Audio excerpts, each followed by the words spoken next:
Welcome to A Song of Ice and Fire Symposium. My name is Nav. And I'm Harmit. And this is a Game of Thrones, Chapter 5, Jon. In this chapter, we witness some rather questionable underage drinking. And there's a feast. And some weird acrobatics.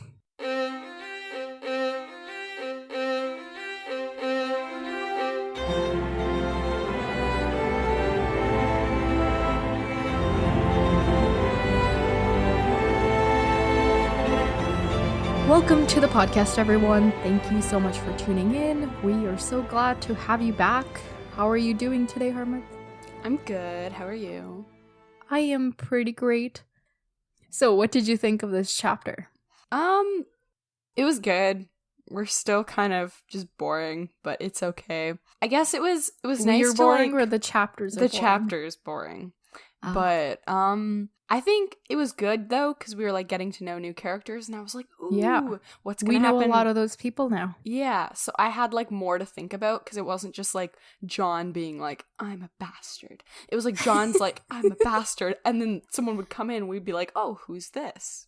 Okay, This so is he was cool. being very emo, interrupted by some other people. Yes. Yeah, that's fair assessment of this chapter. Mm-hmm. Speaking of which, are you ready for the 30-second summary? I don't know why I said it like that. Sure, let's do it. Okay, Let's watch me Ready? fail this. 3, 2, 1, go. Okay, so Jon, there's a big feast because, king's in town, so there's a feast. So Jon's sitting not with his, family, because the queen was like, yeah, sorry, we don't want to, disrespect the king. Not the queen,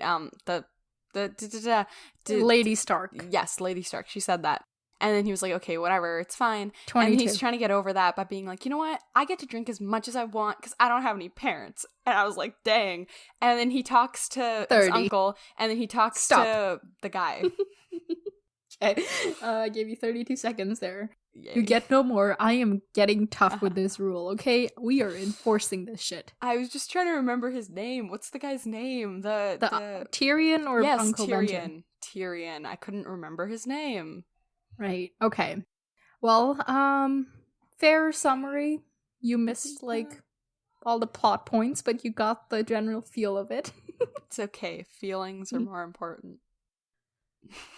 Sure. Okay. Not that they're not. I'm not saying they're not. Okay, so let's start at the beginning. Why don't you take us off from the beginning? Okay. Go through it step by step. Okay, so, as we already said, this entire chapter involved some questionable underage drinking. But we'll get into that after. So, as I said, Jon's sitting at the end of the hall, away from his family, because Lady Stark didn't want to offend the royals by seating a bastard with them. Yeah. Which was, like, okay, like, I get that's how your world works, but also, that is true, but, like, getting a sense of how, like, the queen was and, like, how her brothers are and everything, I do get the sense that they would be offended. yeah. Not that, like, it's the right thing to do. They should, like, stand up for their family member, like, this is our kid. He does get to sit here. I don't care what you think. Mm-hmm. But, it's a thing. But we know the queen, so I guess someone has to take it. After all, her pride grows with every passing year, so exactly. she doesn't want her pride to be hurt. Exactly. Okay, and then, so Jon's like, you know what? I don't care. And he's trying to forget about not being included by bragging to us about how much he gets to drink, and he gets to have his wolf there, but his and like he gets to hang out with all the rowdy crowd who are like all drinking and enjoying, whereas everybody at the high table. Yeah, he's like, I'm gonna be a man. pigs. They're just whatever. I'm true man here. That's pretty much his vibe. Well, and yeah, then, he's like, I'm getting drunk today, and that means I am a man. Yeah, exactly.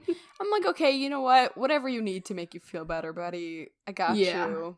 I mean, honestly, though, if like I had a puppy, I would much rather spend time with my puppy than with like stuck up people. So yeah, exactly. I feel bad for him because obviously it's important to him. Mm-hmm. But also I'm like, you didn't get that bad of a deal. Like, you're still like, you know, you're still living in a castle and you have all this privilege, even if you don't see it yourself. Like, to him, it seems like, oh, everybody's has it better than I do. I don't know why I said but better. that's just because the people in your company are the very few who have it better than you. Yeah. So, well, yeah. I mean, I get it. He's 14. He's a kid. He wants to be included. Totally understandable. Mm-hmm. And he's like, you know, he's crying also, but he's like, oh, these aren't tears. This is just, the smoke in the room is making my eyes water. Yeah. It's so sad. Yeah. But anyway, so everybody's coming in for the feast and they're being introduced slowly, step by step. Yeah, there's like a procession of all the important people. Yeah, so Ned brings in the queen. Wait, before Ned brings in the queen, let's start with Rickon, who comes first, and it says he stops to visit John on his way down the aisle, which is so cute, because he's like, oh, this is my brother, I know him. Yeah. So he just like wanders over to John. And then I just wanted to like, I don't even know this kid, I just wanted to like squeeze his cheeks or something. Yeah, I know. He's so cute. So cute. But and then, wait, before we get to the queen and I'm sorry. You may not have noticed this because this is your first time reading the books and getting to know this story, but George R.R. Martin totally forgot to include Bran in this procession. He like jumps from Rickon to like us to the girls and everybody, and he just like skips Bran. Yeah, dang. Which I was like, wait, where is Bran?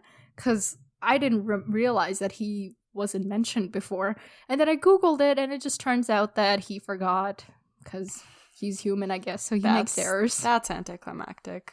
Yeah. I know how we feel about that.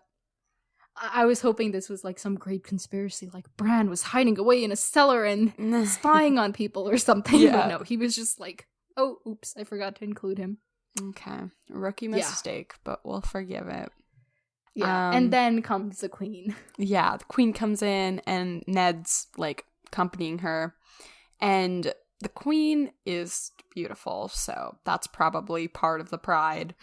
But John's like, yeah, her smile's fake.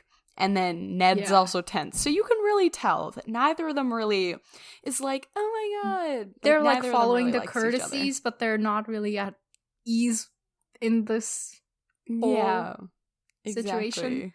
The queen is mad because, you know, the king was like rude to her before, which fair, like the king was just like, shut up or something. He didn't even like, you know, actually consider what she was saying. And then Ned is, we know he's tense because the king just asked him to be his hand, so he's got a lot on his mind. I love that John noticed that. He was like, you know what? I know this man. I know my father. And then we meet the Lannister brothers who walk in after the king and the queen. Mm-hmm. There's Jaime Lannister. People call him the Lion of Lannister to his face, and Kingslayer behind his back. Now, do you remember this term Kingslayer from anywhere? Yeah. Where? He killed Daenerys' brother. Brother? I don't think so. Fight? He killed someone in the fight. Robert Baratheon killed Daenerys' brother in the battle at the Trident. Mm-hmm. So that's Robert Baratheon. That's not Jaime Lannister.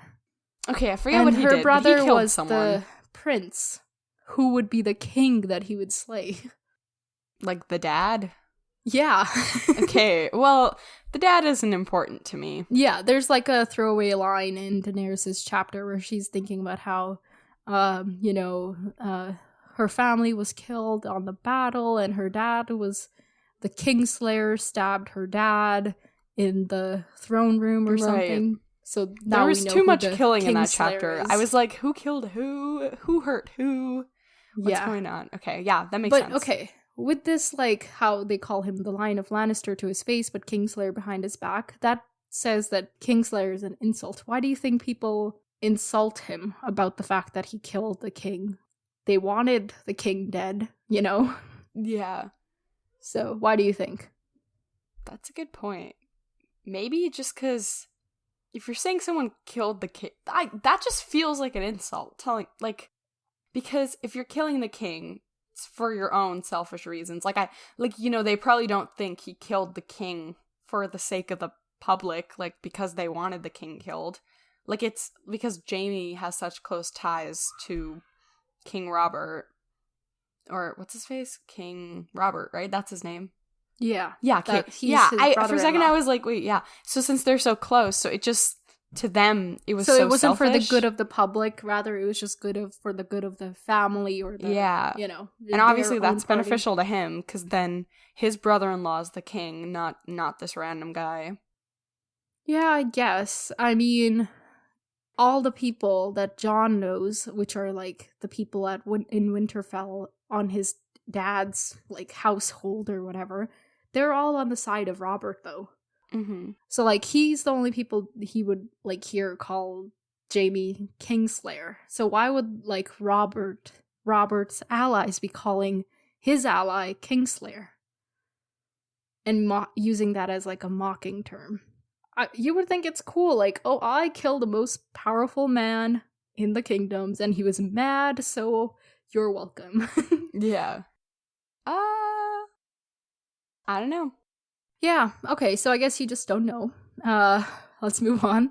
There's the second Lannister brother, Tyrion, who's a dwarf, and he has some interesting physical features. He has 2 different eye colors, hair that's like white blonde. Mm-hmm. George R.R. Martin really pulled out all the stops on this one to make him sound like something other, you know? Mm-hmm. Yeah. What did you think of these 2 brothers? It was kind of funny. I think like George R.R., like, he has this theme going on where like he makes all the siblings like really different so far from what we know of siblings. He like Daenerys and Viserys, and then like the Stark children. But Jaime and Cersei, the queen, they are very alike. In fact, they're twins, and they look so alike that they have like the same eyes and same hair. But they're twins. They can once you have multiple siblings, they can have similarities. But like, there's always 2 that are very different. I see. So he really likes this theme. I'm wondering if it's going to continue, but that's a thing. So I was like, oh, okay, cool. But I don't know. I just felt like I related more to Tyrion. Well, he's the only one we really get to know, because we see Jaime like in passing. Yeah. Tyrion, on the other hand, we meet later. Yeah. But before we meet him, we meet Benjen Stark. Yes. Jon's uncle, Eddard's brother, a man of the Night's Watch. Mm-hmm. Yeah, Benjen was weird, because he comes and he joins Jon, and he's like, hey, I haven't seen you in so long. And then he's like, oh, you would be a good presence at the wall. But then he's like, as soon as Jon is like, oh yeah, maybe I should be. And then he's like, never mind. Yeah. Like, I think it could have just been one of those things where, like, in the moment he was like, I'm going to be nice. I'm going to make him feel better about not, like, sitting with his family or something. Right. But he didn't actually mean to encourage him to join the wall, which Jon seems to have, like, he, like, takes it up immediately. And he's like, yes, let me do that. Because clearly he's, like, looking for somewhere to belong and have some kind of like role, just something to do. Exactly, like something to do. Meaning to life or whatever. I'm like, you're 14, just take a nap or something. Okay, but 14 in this world, like, they're literally I know, he can't do that. He cannot take a nap. And then so Benjen is like, Benjen pretty much has the same vibe as you. He's like, Jon, you're still a kid. I don't think you understand what's going on. Like, don't you want to have kids someday? Like, you have to, like, give yourself up to this position. Yeah, you can't have, like, you can't father children. You can't have titles, blah, blah, blah. But Jon is like, Jon is like, I am not having a bastard. He cries. I will never father a bastard, because he's very sensitive about the fact that he himself is a bastard. So yes, definitely. Yeah, we see that here, because like, Benjen was being like pretty gracious and like nice up until this point, and they were just like having a chill back and forth conversation. And he said that one thing, and it set him off. So it had to be like such a big thing to him. Well, it is. We can tell. Like, that's been his whole thing, this whole chapter. Yeah, he's like, I'm a bastard, boo-hoo me. He's like, I'm a bastard, but his options I'm a bastard, but I can blank. Like, yeah, his options aren't just, like, never have any kids or have bastards. Like, he can marry and have, like, quote-unquote legitimate children. Yeah, but he's like, who's gonna marry me in this world? I'm sure somebody. Like, he doesn't need to marry a princess. He can marry, there's plenty of regular people he can marry. Would they marry him, though? Because from how he's talking, I get he's a 14-year-old and he doesn't have all the perspective of the world. But from the way he's talking, I just assumed, like, oh, nobody normal wants to marry a bastard either. That's why he's so sure. Like, he's the son of a great lord. And, like, his dad has a lot of power. Even if he's, like, not going to inherit that power, he still has, like, all this, like, influence on his siblings. Like, his siblings are going to keep him around if he wants to be around, right? Hopefully. He can, like, help them out. He's like, I ride a horse pretty well. He can be their horse master or whatever. Yeah. And, like, marry some girl in the village. Or some guy or some non-binary person. Do not mean to be heteronormative. Sorry. But yes, he kind of sees the world as black and white, and it's like either this or that. There's no middle ground. Yeah. Whereas in fact, he does have options. He just isn't quite seeing them. Yeah, that's fair. Yeah, so when John leaves, he's like, he's like pretty much crying. He's like mad crying. Yeah. And then he's in the yard and he's like, he's just like going off. That was a really weird sound. He's just trying to cool off in the yard. Yeah. He's like, whatever, you know what? It's fine. It's pretty much his vibe. And then we meet Tyrion. Tyrion. Who's sitting on a ledge above the door. And when John, like, acknowledges him, he's like, oh, do you want me to get a ladder? And he's like, nah, I can just flip off and do some crazy acrobatics. Yes. What did you think about this? About the, like, entire encounter? The flipping, specifically. Oh, the flipping? I was like, dang, that's cool. Okay, yeah, it is cool, but I have mixed feelings about it because... Why? Well, okay, so little people and dwarfs like Tyrion are often, like, in the past, they were often treated as, like, creatures of entertainment. Mm-hmm. And they would be, if somebody was born a dwarf, they would, like, kind of automatically be given no choice. The only work they could possibly do is, like, do tricks for other people. So it's it's like people in the circus kind of as well. Exactly. Then. Yeah, like in a circus. Like, right. It has those, like, elements of, oh, dwarves are meant to be entertaining kind of vibe to it, which I didn't really like. And I don't know, I guess, but I feel like we don't know him enough to be like, that's what he's being pinned as. Well, no, I'm not saying that he's being pinned as that, but I think that's, like, George R.R. Martin's bias coming through in how he presents him. Like, later we find out that this guy's pretty smart. Like, he's got it figured. Instead of, like, having a flip, he could have introduced him in any other way, but this is how he chose to do it. I think it was just to show both John and to us that, like, he's cool. Okay. You know, he's not upset about his, like, to me, that's just who he is. Okay. Like, he's just gonna, you know? I like that you have a more positive outlook on this, because this has always bothered me. And also, actually, it seems like it's bothered George R.R. Martin himself as well, because after writing this, he later found out that how Tyrion's body is structured, he wouldn't actually be able to do a flip that he described. Like, his legs aren't, like, structured in that particular way. So, like, if Tyrion was a real dwarf with, like, you know, how his stature is described in the book, it wouldn't be possible for him to do a flip like that. So, you know. Okay. See, that's what made it cooler for me. Because I was thinking about that too. I was like, is that possible? But then I was like, maybe that's the author's goal. He's just like, so good. I want you to just, like, I want you to remember this guy. You know, not as the dwarf, but as the guy who flipped. Yeah. But, it's just, hard for me because people with disabilities and differences are often, made out to be things of amusement. And I kind of felt like he was treating Tyrion like that in this one moment. But I also understand how I understand your point that it's, just to show us how cool he is. Because, flipping off of a ledge is pretty cool. I do admit. Yeah. But I guess...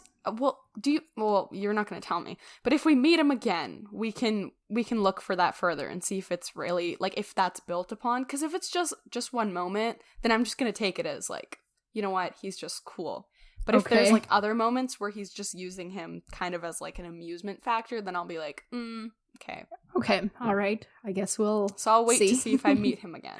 Okay. Because you're not going to tell me. I am not going to tell you. Of course I'm not going to tell you. Do you even know what we're doing here? Well, if he's in the appendix, then I know. Oh, no, but everybody's going to be in the appendix. I was like, if he's in the appendix, then that means he's a repeating character. No, he's not. Okay, whatever. Okay, Whatever. Okay, so Tyrion, after he does a flip and, he lands on his feet or hands or then flips off to his feet or something, when he's on the ground, he sees Jon and then he sees Ghost, which hold on, can we just talk about how perfect that name is? For the direwolf. I just love it. And Ghost is obviously unfamiliar with Tyrion, so Ghost is a little apprehensive of him. But Jon, tells him to sit, and then he pets him, and Tyrion is he likes it, because he's it seems like he likes the wolves. Yeah. What did you think about Tyrion when we actually meet him and get to talk to him? I liked him. He was cool, but I liked him in, it was a weird, I was I can't believe I like him, but I do. He's just so, because, when we first meet him, he's pretty much described like he's good for nothing. And until you meet someone, I guess, that's if something like that is pushed upon you, that's all, that's literally all you have to go off of. Whether you believe it in its entirety or whether you believe it just a little bit, you're oh, maybe he's not completely like that. There's still, it's still, that's all that's pushed on you. So you're okay, he's a dwarf. That's literally all I know about him. Yeah. And then we meet him and I was oh, he's so cool. I like him. He has a good personality. But he's also quite, really weird. Yeah, he's quite blunt. And he says that dwarves don't have to be tactful. And oh my god, he has some really good quotes here that I really like. Some of the things he says were just, I was dang, that's a life lesson. Yeah, never forget what you are, for surely the world will not. Make it your strength, then it can never be your weakness. Armor yourself in it, and it will never be used to hurt you. So clearly he wears the fact that he's a dwarf as his pride. He's yes, I'm a dwarf, and... I know.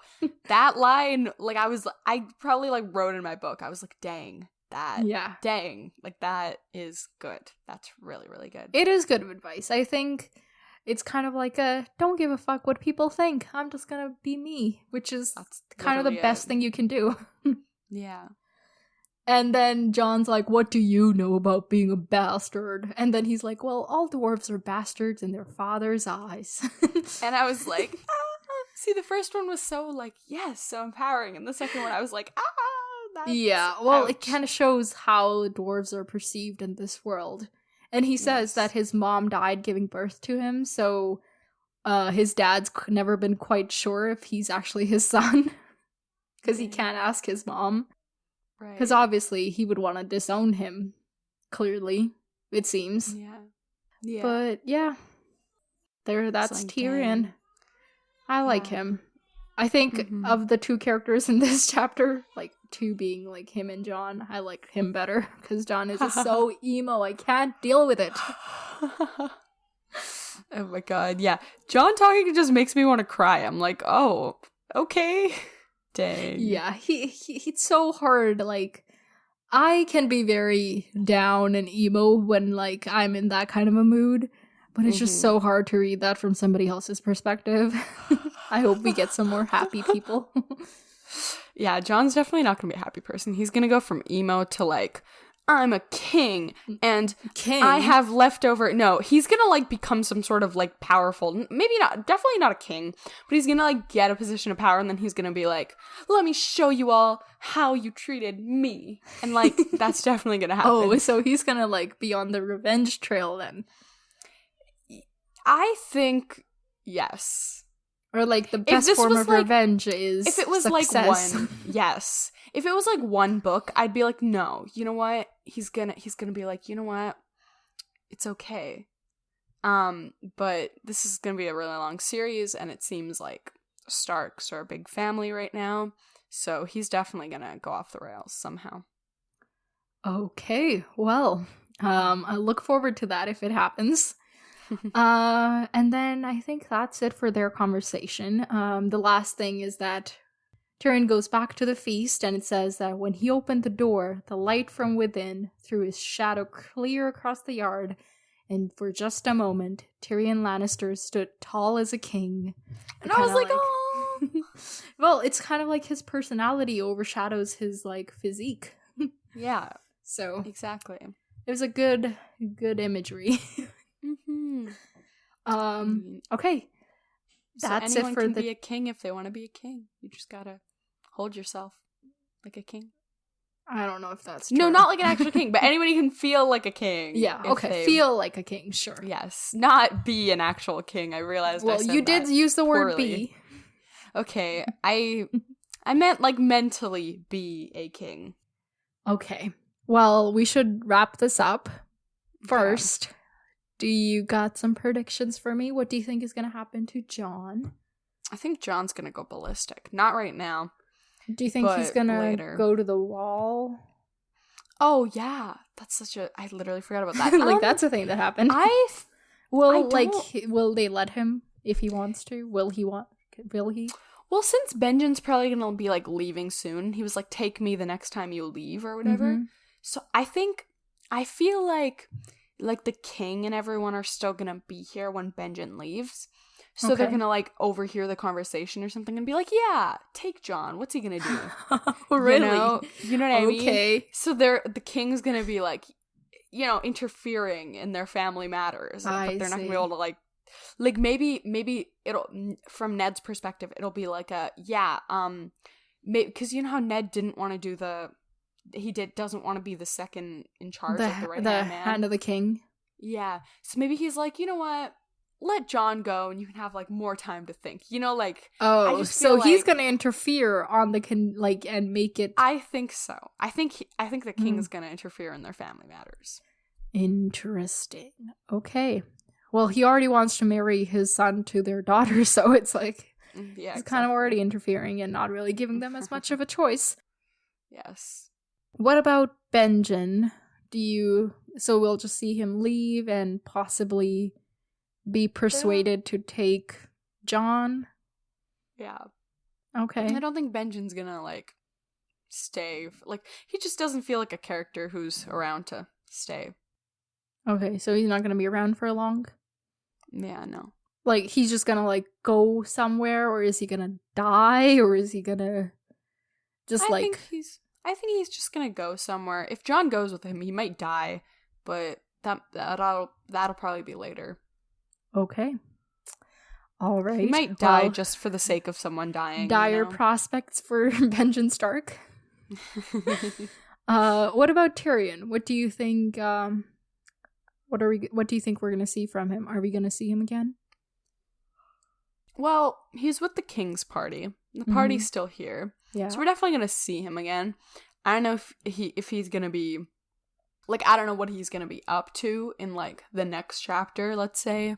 But we're definitely gonna, cause like the king and his procession isn't going anywhere. Like even if they leave the town, like they're part of the story now. So we're definitely gonna see Tyrion more. But I don't know what his role is gonna be. I'll see. Okay. Okay, I think that's like next it. Chapter. Like, there's next chapter. Yes, I know. Hold on, we're not. I'm just saying. I think that's all you can predict for this chapter because there's not really much to go off of. There's nothing to go off of.